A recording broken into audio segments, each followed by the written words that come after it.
Tomo 1. Página 1.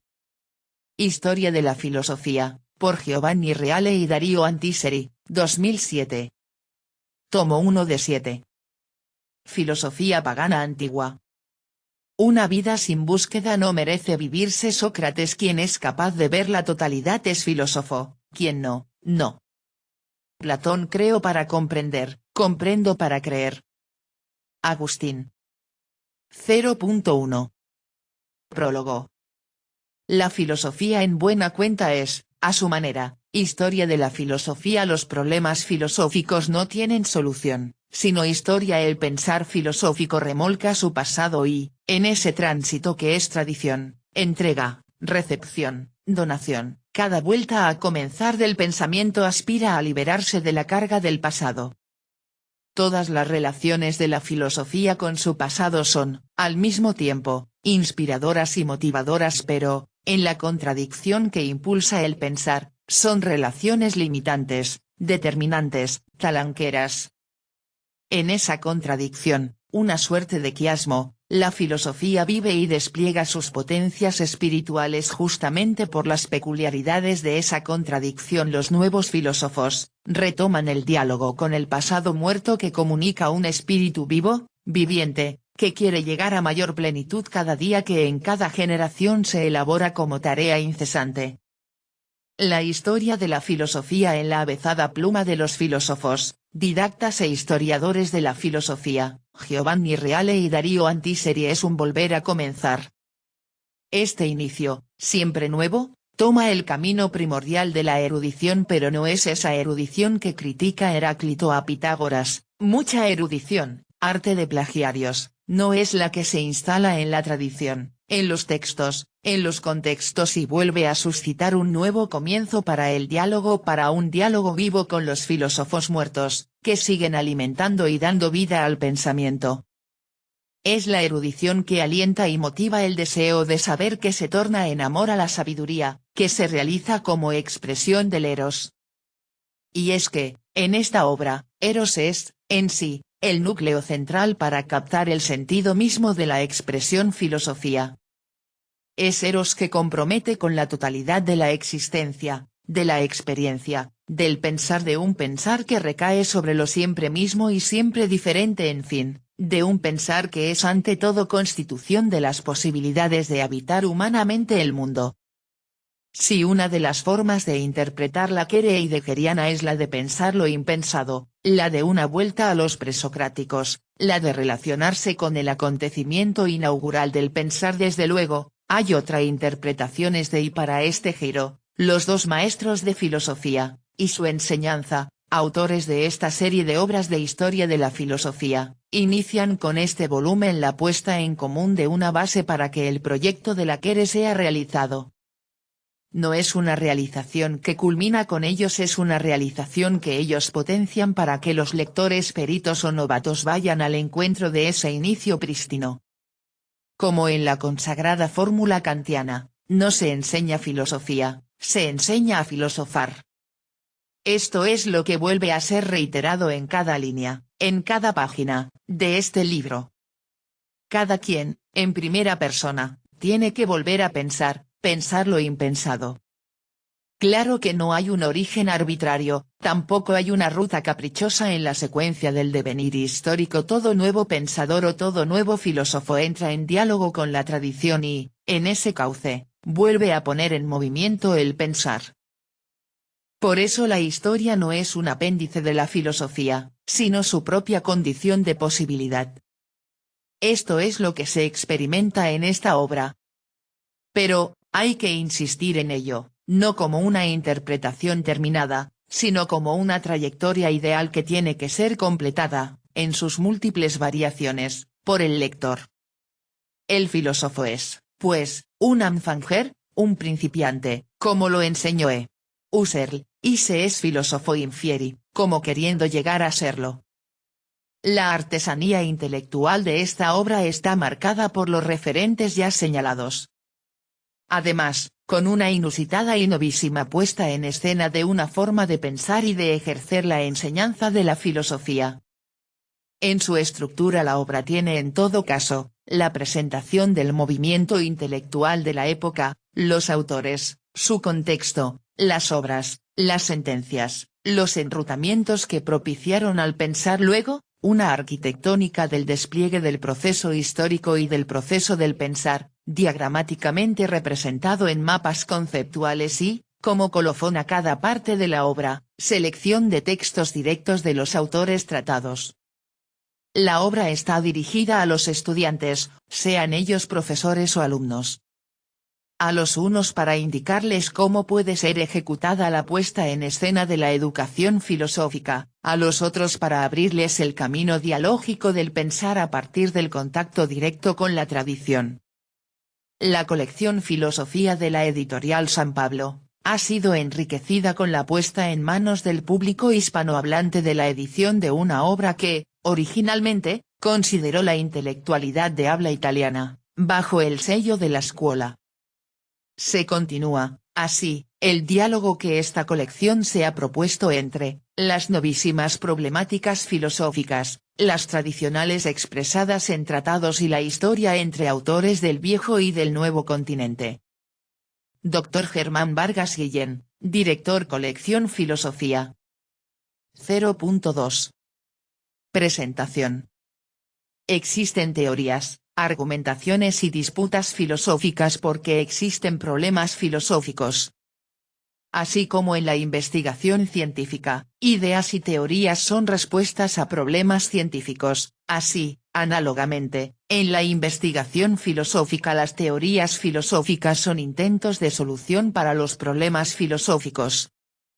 Los problemas filosóficos, pues, existen, son inevitables e irreprimibles, involucran a cada hombre individual que no renuncie a pensar. TV escribe.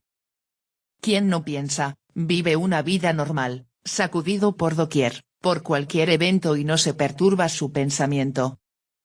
Es un ser funcional, así de simple. Esto no es para ser juzgado. Es una elección y es respetada. Los autores escriben. La mayor parte de tales problemas no dejan en paz. 1. ¿Existe Dios o solo existimos nosotros, perdidos en este inmenso universo? 2. ¿Es el mundo un cosmos o un caos? 3.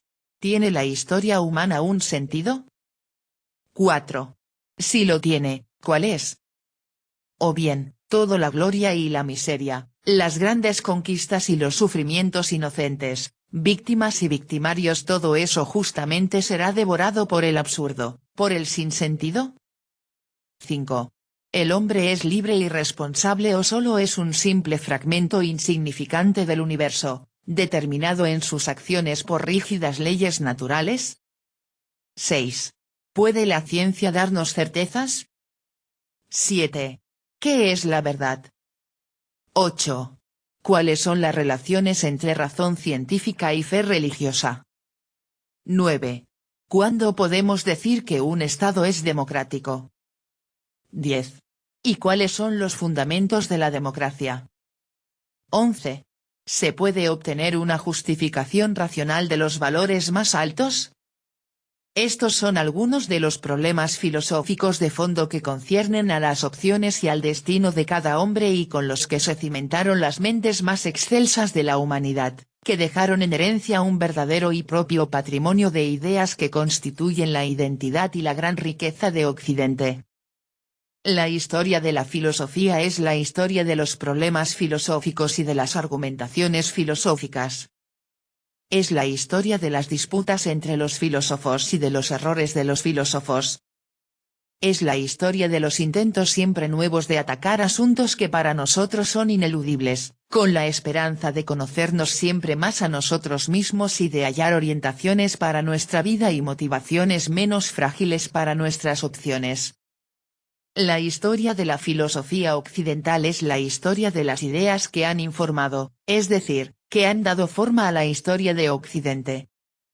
Es un patrimonio que no se ha disipado, una riqueza que no se ha perdido.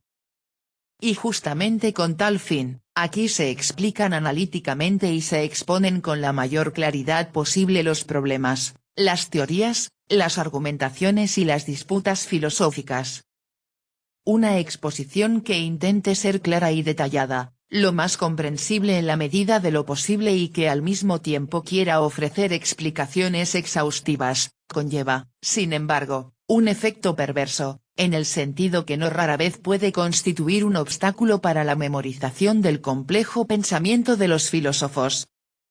Esta es la razón por la cual algunos autores han pensado, siguiendo el paradigma clásico de la Überweg, hacer preceder la exposición analítica de los problemas y de las ideas de los diferentes filósofos, por una síntesis de tales problemas e ideas, concebida como instrumento didáctico y ayuda para la memorización. Se ha dicho con exactitud que, en líneas generales, un gran filósofo es el genio de una gran idea, Platón y el mundo de las ideas, Aristóteles y el concepto del ser, Plotino y la concepción del uno, Agustín y la tercera navegación sobre el leño de la cruz, Descartes y el cogito, Leibniz y las mónadas, Kant y el trascendental, Hegel y la dialéctica, Marx y la alienación del trabajo, Kierkegaard y el individuo, Bergson y la duración, Wittgenstein y los juegos lingüísticos, Popper y la falsación de las teorías científicas, etc. Pues bien, los dos autores de esta obra proponen un léxico filosófico, un diccionario de conceptos fundamentales de los diversos filósofos, presentados de manera didáctica completamente nueva. Si las síntesis iniciales son el instrumento didáctico para la memorización, el léxico fue concebido y elaborado como instrumento para la conceptualización y ambos como la clave que permite entrar en los escritos de los filósofos y de darles interpretaciones que encuentren enganches más sólidos en los mismos textos. Síntesis, análisis y léxico se unen, por lo tanto, a la amplia y meditada selección de los textos, pues los dos autores de la presente obra están profundamente convencidos del hecho que la comprensión de un filósofo se alcanza, de manera adecuada, no solo recibiendo lo que dice el autor, sino también lanzando sondas intelectuales en los modos y en las jergas específicas de la escritura filosófica. Los autores, para la ejecución de este conjunto trazado, se inspiraron en precisos cánones psicopedagógicos para agilizar la memorización de las ideas filosóficas, que son las más difíciles de recibir, siguieron el método de llamada a algunos conceptos claves, como a círculos, poco a poco más amplios, que van exactamente de la síntesis al análisis y a los textos. Tales llamadas, afirmadas y ampliadas de manera oportuna, ayudan, de modo bastante eficaz, a fijar en la atención y en la memoria los nexos fundantes y las estructuras que soportan el pensamiento occidental. Se deseó igualmente ofrecer al joven, formado ya en el pensamiento virtual, tablas que representan sinópticamente mapas conceptuales. Además, se consideró oportuno enriquecer el texto con toda una vasta y surtida serie de imágenes que presentan, fuera del rostro de los filósofos, textos y monumentos típicos de la disputa filosófica. Se presenta, pues, un texto construido científica y didácticamente, con el intento de ofrecer instrumentos adecuados para introducir a nuestros jóvenes a que miren la historia de los problemas y de las ideas filosóficas como la historia grande, fascinante y difícil de los esfuerzos intelectuales que nos dejaron como don pero también como tarea, las más elevadas inteligencias de Occidente. Giovanni Reale, Dario Antiseri. Tomo 1. Página 12.